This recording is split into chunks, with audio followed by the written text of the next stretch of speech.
Hi, this is Duke Ralston from the Reaper's Digest. I want to thank you for listening to the show, and I wanted to ask you to buy the Reaper's Digest a cup of coffee. Just go to Ko-fi.com/tennessemacabre and send us a tip. Thank you again. Welcome to a night.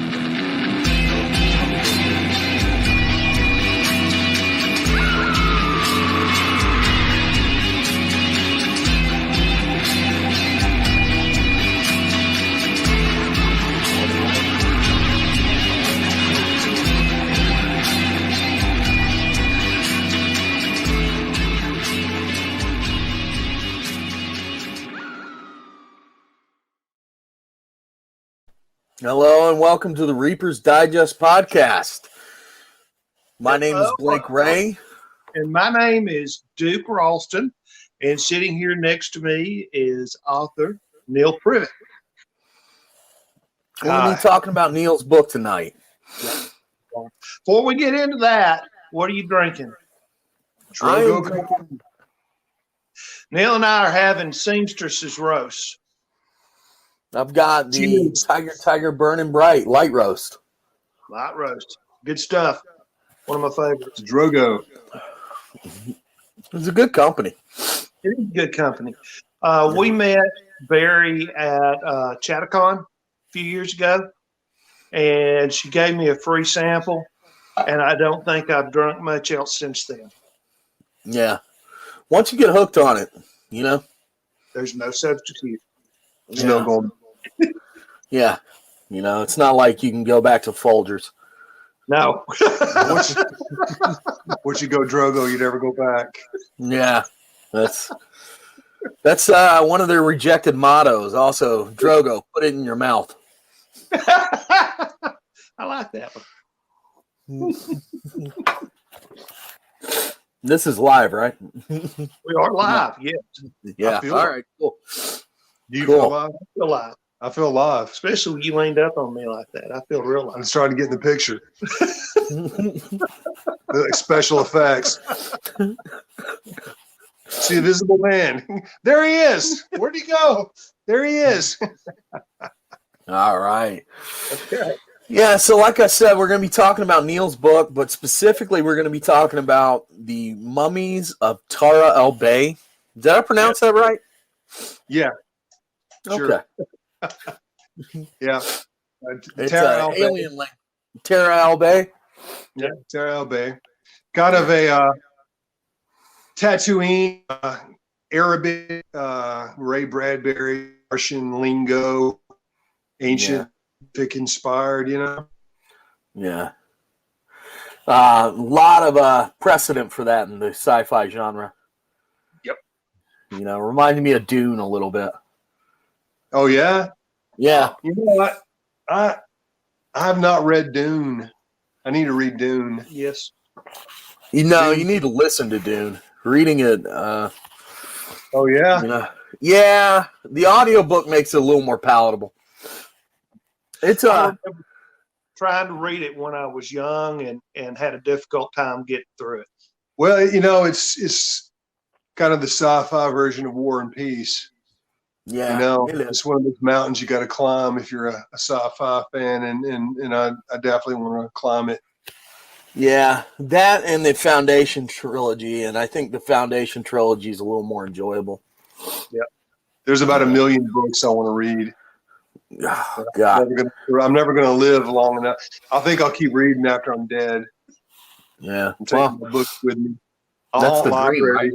I'll haunt Barnes and Noble. I'll be like the Phantom of Barnes and Noble. On Saturday night after it closes, my ghostly ass will be like floating around through the horror and sci-fi section Yeah.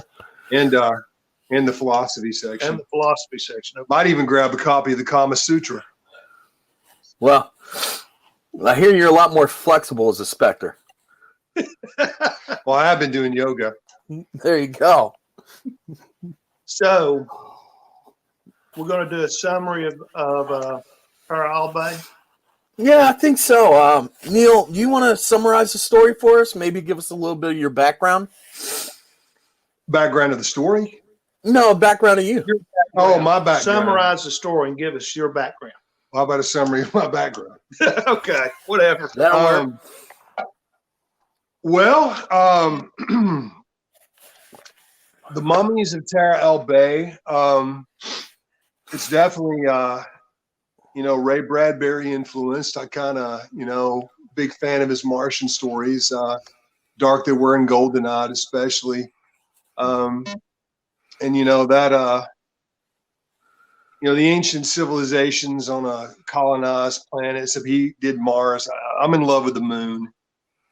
There's just something about the moon. I've said a lot of stories on the moon, and this is the story in about 3001 AD, and the Earth has colonized the moon, and they've got a kind of a silver sand, deserty, starlight all the time, 24/7 kind of place, and they discover some ancient tombs. There's a lost race of moon people that are no longer there, and you can kind of sense them, their presence there. You kind of hear them on the wind out in the desert at night. And Robert Shane is one of the main character. He's a military guy, and he goes along. He's assigned to go along with this archaeological expedition to excavate this tomb. And they unlock this, ancient evil. It's kind of a pharaoh, a pharaonic kind of character. And I kind of based that on, of course, ancient Egypt and also the Aztecs. And, this is, may not believe this, but there's an El Santo movie, El Santo, and not the Aztec mummy movies, but there's another mummy movie in color in the 60s. And that mummy kind of inspired it. The Mummies of Guantanamo? No, not that one. It's I'll think of the title. Anyway, a lot of influences on that. Ray Bradbury, of course. And he ends up having to, the Pharaoh's Curse, too, is another influence. And and Arthur Conan Doyle's mummy stories. I mean, there's a lot of influences. But anyway, the Pharaoh comes back to life, and his spirit starts to inhabit people and to get revenge. And Shane has to fight his way out. There's an action-packed scene towards the end, where they're, on the road going into town, and the slaves of the pharaoh, the ancient moon pharaoh, these lizard things come out of the sand and start attacking. And it's a Pulp Fiction story. It's a romp. That's my intention anyway. I would say that was well met. Yeah, thank you. Why don't you give us a little of your background, Neal? My background. Well, I'm from Tennessee. Pretty much grew up on a farm. I can pinpoint, I've always loved horror movies and rock and roll, and I can pretty much pinpoint, when I really wanted to become a writer. I was in my 8th grade reading class, and we read Dark They Were and Goldeneye and The Pedestrian by Ray Bradbury. We read Poison by Roald Dahl. We read a lot of Edgar Allan Poe. I did a Poe project that year, and it's just Shirley Jackson, The Lottery, which screwed everybody up. Yeah, and I'm still going to therapy for that story. But anyway, God, that's a great story, The Lottery. It really is. I wish I could write a story that good. Anyway, that something about, and Seki, The Open Window is another one. Mm-hmm. And there's just something about that year that was just really important that I just always point back to. Those stories just captivated me. And I don't know, it's affected the kind of stories I like and the kind of stories I want to tell. Studied history and cultural anthropology in college. I was an archaeologist for about a year and a half back in the 90s. Played harmonica in a band briefly. Had a lot of bad relationships. Went through divorce. Yeah, you mentioned playing harmonica. God, I don't know where to go. I mean, maybe I shouldn't have said anything about the bad relationships. Should I mention bad relationships? Sure. Women love me. It's just I don't give the impression that women don't love me, because they do. Gotcha. Anyway, next question. So Was that enough? I do yoga. Yeah. You know, my dad has cows. I have dogs. I love looking at the stars. I love quiche. I'm a total He-Man. You know, I almost got mauled by a grizzly in Alaska, and I almost died on Kilimanjaro. But I'm a real He-Man. But I love quiche, and I have feelings. And I don't think there's anything wrong with a man having feelings. I just want to get that out there. Nothing wrong. It sounds with a man like you love quiche. I love quiche. I do. I love quiche. I'm not an egg guy, so Quiche. it's lost on me. Yeah. It's lost on me. So usually at this point we would take the time to kind of dissect and analyze. But since you're here, you know, we can check our analysis against what your intentions were, which I think is an interesting opportunity that you don't usually get. We don't get to ask Shirley Jackson what she meant usually. No. Well, I'm not Shirley Jackson, but I might go false Shirley Jackson maybe, or a pseudo Shirley Jackson. I'm kind of like, I don't know, Shirley Jackson's third cousin maybe. There you go. Yeah, at least you're in the mix, you know. I'm like the mailman that delivered Shirley Jackson's mail on the day that the real mailman called in sick. That's me. There you go. But one of the things that I love about this story, and I kind of picked this story. I love the reference to Egyptian to the Mummy movies, the whole Egyptian thing set on the moon. But I love the whole 1950s feel of the story. You know, by the 60s and 70s, you know, the thing that I kind of seized on, they take a pill to breathe. That's very 1950s. Yeah. You know, everything's supposed to come from a pill. You're going to get all your food from a pill. You know, whereas in the 60s and 70s, they would have built a space dome and all this kind of crap. I like the pill, you know. Yeah. So I love that 1950s feel. And I think the idea of setting it on the moon in the 1950s, I think that's a very 1950s thing you could do. Well, you know, Sci-Fi and, you know, Destination Moon and, you know, that was a big deal in the 50s, you know, flying saucers. Yes. And space travel, even though we hadn't technically been to outer space yet. We didn't, you know, I guess we got a satellite up in the late 50s. Late 50s, yeah. But, you know, that's the cool thing about the 50s. I'm really influenced by the 50s. I mean, it was my parents' generation. And it just seems like, you know, I'm in the 80s, you know, listening to Hank Williams and the Stray Cats and the rockabilly thing was always huge with me. And,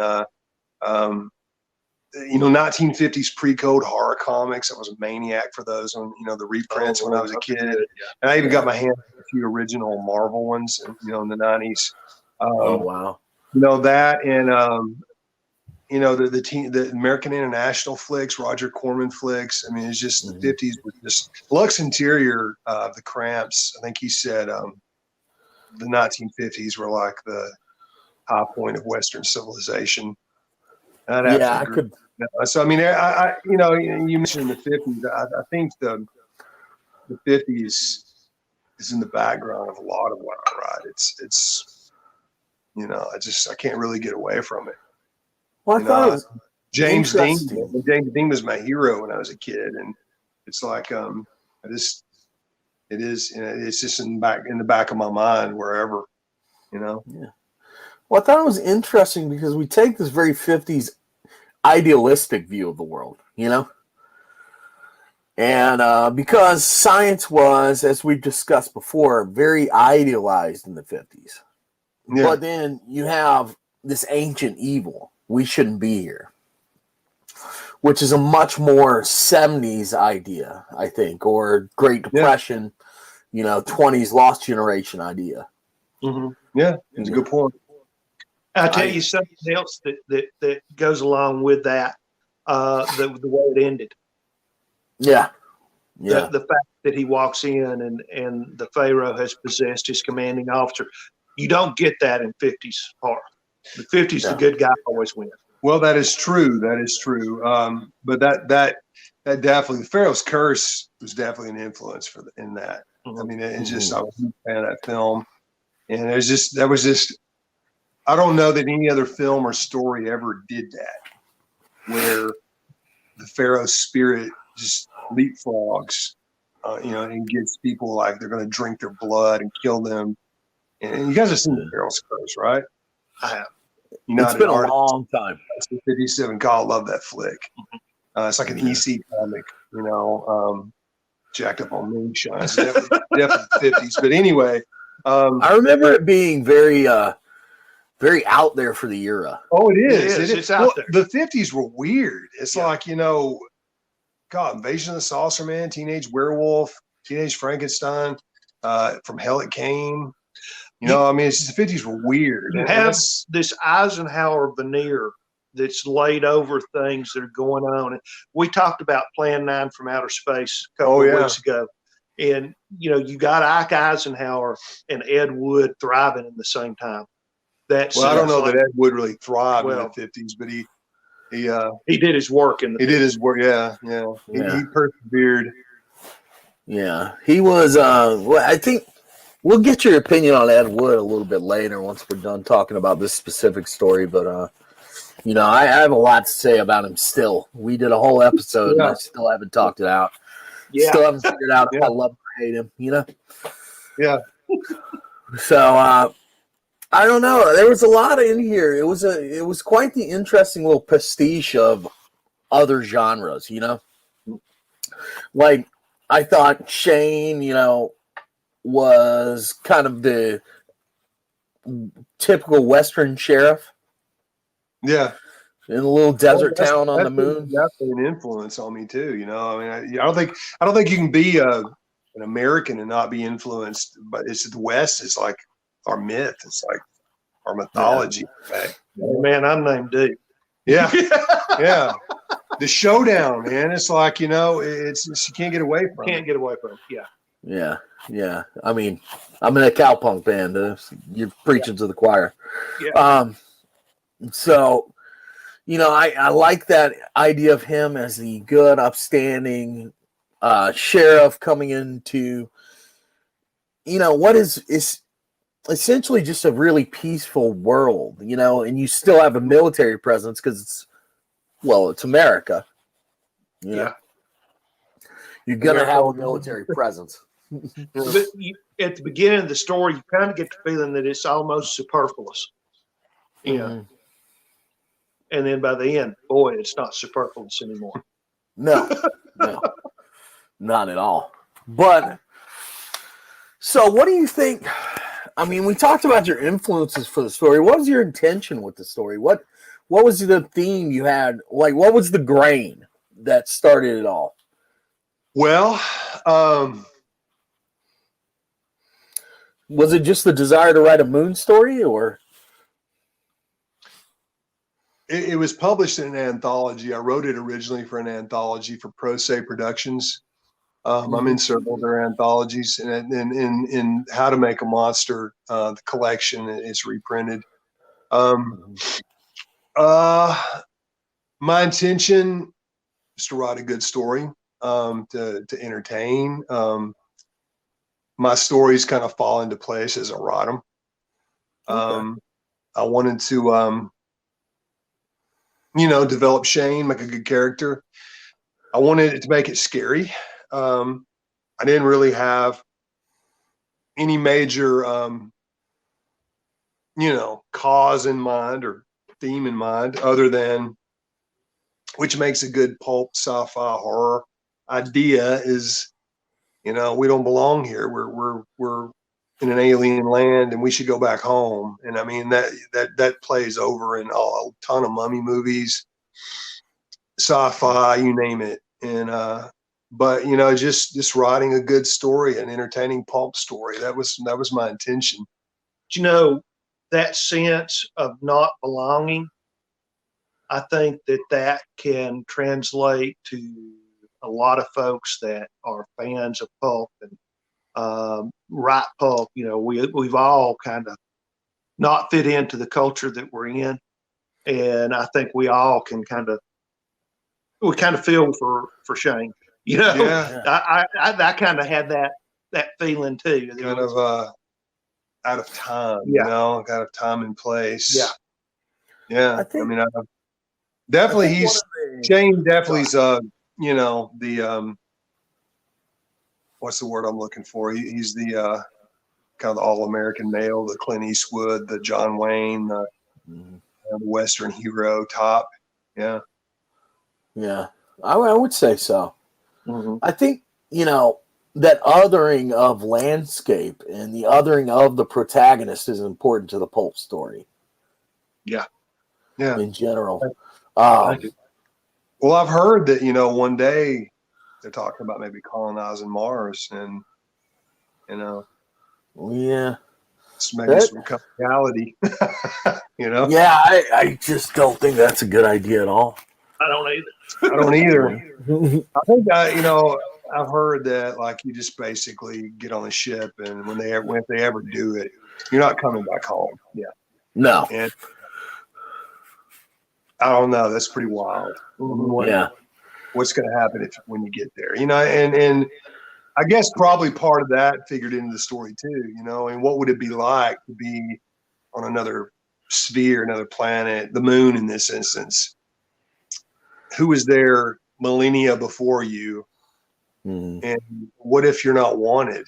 What if you're not dealing with earthly, terrestrial kind of rules here? And there's are there ghosts on other planets? I mean, are they the same kind of ghosts? I mean, ancient civilizations, are they still there? The remnants and the memory. I don't know. It's pretty deep. Yeah, there's something Lovecraftian about that idea that I thought you touched on and played with, but without getting into the maudlinness of a lot of Lovecraftian fiction. Well, Lovecraft's definitely an influence. I don't know that I really had him in mind so much in that story, but he's definitely, I see what you're saying. And you're right. Yeah, finding the ancient writing. It's definitely Lovecraftian in a way. Yeah. It reminded me of Trapped with the Pharaoh, the one he wrote with Houdini. I hadn't read that. I need to read that. It's good when he ghost wrote it. Yeah. Okay. Didn't realize that. Yeah, Houdini put his name on it. Yeah. So that'd be an In Prison with the Pharaohs, I believe is what it was called. Yeah. Well, Egyptology was a big, big topic in the 1900s, late 1800s. It was the rage. It was hit. People were snorting lines of mummy. Yeah. Well, they would bring mummies. How they got, you could actually go into ancient Egypt or, and bring out a mummy. Yeah. I mean, imagine trying to do that today. Ooh. You got like a wrapped up mummy on the airplane with you, or put it in storage and baggage. Would you have to buy it its own seat, you think? Say again? Would you have to buy another ticket, you think? I don't know. I mean, you get one carry-on, don't you? Yeah. But it's got to fit in the overhead. You probably fold it in half and put it in a backpack. Yeah. Like a laptop. Yeah. Yeah.